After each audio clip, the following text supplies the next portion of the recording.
माला की सहायता से जाप करने के कई प्रत्यक्ष लाभ हैं। से यह सरलता से ज्ञात हो जाता है कि हमने मंत्रों में कितने जप किए हैं। फिर अंगूठे और उंगलियों के संघर्ष से एक विलक्षण विद्युत उत्पन्न होती है, जो धमनी के तार द्वारा सीधी हृदय चक्र को प्रभावित कर मन को तुरंत ही निश्चल कर देता है। माला के इन 108 दानों का अपना विशुद्ध वैज्ञानिक रहस्य है। क्या है रहस्य? पहला, प्रकृति विज्ञान की दृष्टि से विश्व में प्रमुख रूप से कुल 27 नक्षत्रों को मान्यता दी गई है तथा प्रत्येक नक्षत्र के 4 चरण ज्योतिष शास्त्र में प्रसिद्ध हैं। 27 को 4 चरणों में गुणा करने पर 108 संख्या आती है, अतः 108 संख्या समस्त विश्व का प्रतिनिधित्व करने वाली सिद्ध होती है।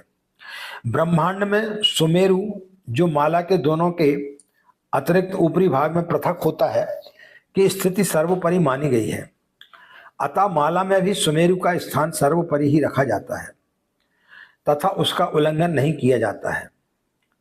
दूसरा, दिन रात में मनुष्य मात्र के श्वासों की संख्या 21,600 वेद शास्त्रों में दी गई है। इस हिसाब से दिन भर के श्वास 10,800 हुए तथा रात भर के श्वासों की संख्या भी 10,800 हुई। जब प्रमुख रूप से उपांशु किया जाता है कि 3 प्रकार के जप होते हैं, वाचिक, मानसिक और उपांशु। तो माला से हमेशा उपांशु जाप किया जाता है, जिसका फल सामान्य रूप से 100 गुना बताया गया है। अतः प्रातः, सायं, संध्या में 108 जप करने से 108 इंटू 100 बराबर 10,800 होता है। तीसरा है, ज्योतिष शास्त्र में समस्त विश्व ब्रह्मांड को 12 भागों में विभाजित किया गया है, जिन्हें राशि संज्ञान प्रदान की गई, जिन्हें हम राशियां कहते हैं, तथा प्रमुख रूप से 9 ग्रह माने गए हैं।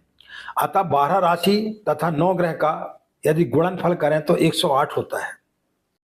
इस प्रकार हिंदू संस्कृति में माला के 108 दाने का अपना अपना पृथक महत्व रखते हैं। सभी मंत्रों का जाप इन्हीं पर करने का विधान है, जो विशुद्ध वैज्ञानिकता से परिपूर्ण है। ये जब भी हम मंत्र का जाप करते हैं तो माला से करना चाहिए, और माला खरीदते समय ध्यान रखें कि उसमें 108 दाने अवश्य होना चाहिए।